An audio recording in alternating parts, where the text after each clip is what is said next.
T twenty ক্রিকেটে অন্যরকম বিশ্ব রেকর্ড দেখা গেল, যেখানে ফরম্যাটটি সুপার ওভারে 0 রানে অল আউট হয়েছে আইসিসির সহযোগী দেশ বাহরাইন, যা আন্তর্জাতিক ক্রিকেটে প্রথম। শুক্রবার মালয়েশিয়ার ত্রিদেশীয় সিরিজে বাহরাইন ও হংকং মুখোমুখি হয়। এ ম্যাচে বাহরাইন সুপার ওভারের আগে ব্যাটিং করে প্রথম বল ডট দেওয়ার পর উইকেট হারিয়েছে পরের 2 বলেই। সুপার ওভারে মেডেল দেওয়ার কীর্তি করেন হংকং পেসার ইহসান খান। এর আগে টি-টোয়েন্টিতে সুপার ওভারে সর্বনিম্ন ছিল গত বছরের জানুয়ারিতে আফগানিস্তানের করা 1 রান। বেঙ্গালুরুতে ভারতের বিপক্ষে সেটি ছিল ম্যাচের দ্বিতীয় সুপার ওভার। সেবার প্রথম সুপার ওভারে 2 দলই 16 রান তুললে ম্যাচের মীমাংসার জন্য দ্বিতীয় সুপার ওভার খেলতে হয়। সেখানে ভারতের করা 11 রানের জবাব দিতে 1 রান করেই সুপার ওভারের নিয়ম অনুযায়ী 2 উইকেট হারিয়ে অল আউট হয় আফগানিস্তান।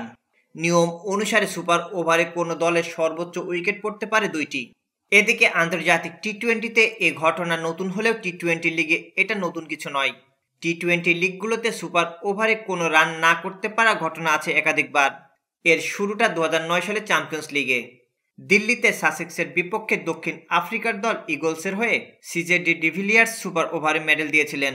সুপার ওভারে মেডেল দেওয়া বোলারদের একজন সুনীল নারায়ণও। তিনি অবশ্য এ তালিকায় একটু ব্যতিক্রম। নারায়ণ সেদিন ওভারে 6টি বলই করেছিলেন। ম্যাচটি ছিল 2014 সালের সিপিএলে। গায়ানা অ্যামাজন ও ত্রিদিনাদ ও টিবাগো রেড স্টিলের সে ম্যাচে গায়ানার হয়ে খেলেছিলেন নারায়ণ। তার করা সে ওভারে প্রথম 4 বল ডট খেলার পর পঞ্চম বলে আউট হন নিকোলাস পুরান। ওভারের শেষ বলটি ডট খেলেন রস টেলর। ওয়ানডে ক্রিকেটে সুপার ওভার হয়েছে 4 বার, যেখানে সর্বনিম্ন রান 2। 2020 সালের নভেম্বরে জিম্বাবুয়ের বিপক্ষে সুপার ওভারে 2 রান করেছিলেন পাকিস্তান।